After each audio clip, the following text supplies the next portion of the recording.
URL. You knew where you were going. One of these sites that we went to, one of the domain names we used, so kingreplicas.com, we noticed one day had a telephone number on it, 704, so it was a North Carolina number.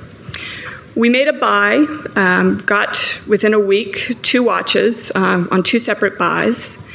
We then called this phone number, which was listed as their customer service number, and our investigator spoke with the woman who was answering the phone and was very nice and talked with her for a while, and she disclosed that she was indeed in North Carolina, and she also disclosed her name to us.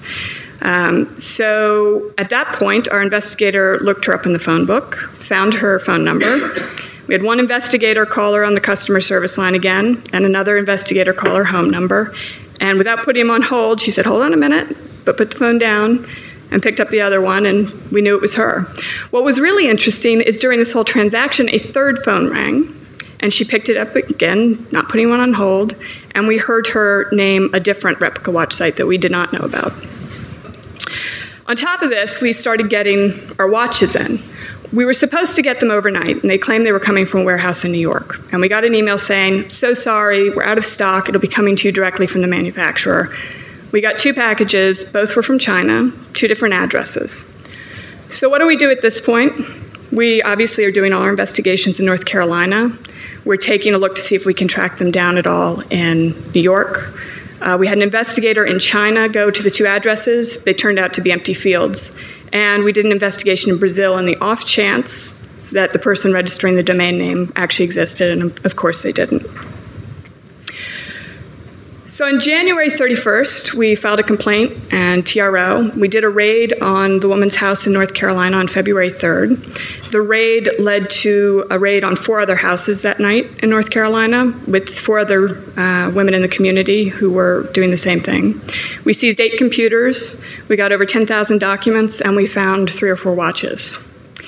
What we learned from all of this is that these women literally were customer service representatives.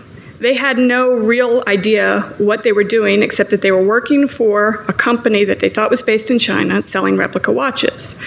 They'd answered these work from home, earn $2,000 a month ads. Everything about their system had been set up by their employer. One of them had actually asked the employer, "Is this legal?" And he had said, yeah, they're coming from China. As long as they're coming from China, it's okay. Now, a lot of us would think that sounds suspect, but these women, they really didn't know.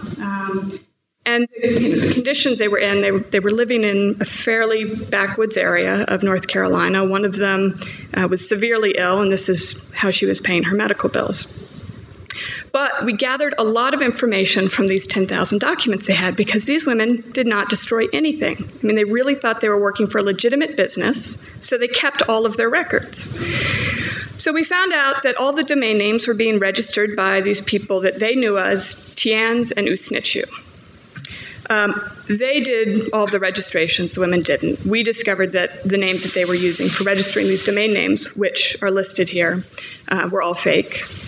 They used several registrars, Enam, Namecheap, Gandhi, and later we discovered this AIT domains.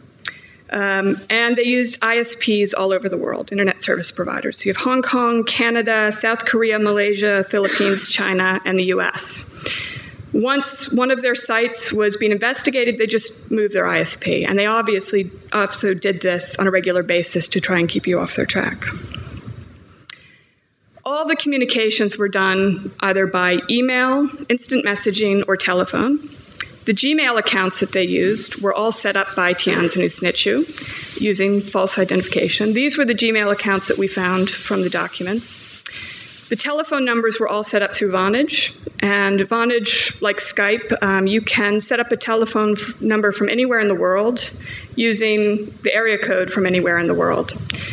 So we have a number of different numbers coming from different states. And then they used Skype for instant messaging. Tians and Usnitchu were very careful to make sure that what their employees were doing, that they were there all the time. So at all different times of the day, they would email these women in North Carolina and basically told them, if you don't respond within a couple of hours, we're going to think something's wrong and shut down. So how does this work? You were supposed to be able to see each of these documents, but one of them, the very first one, is a list of orders that came in.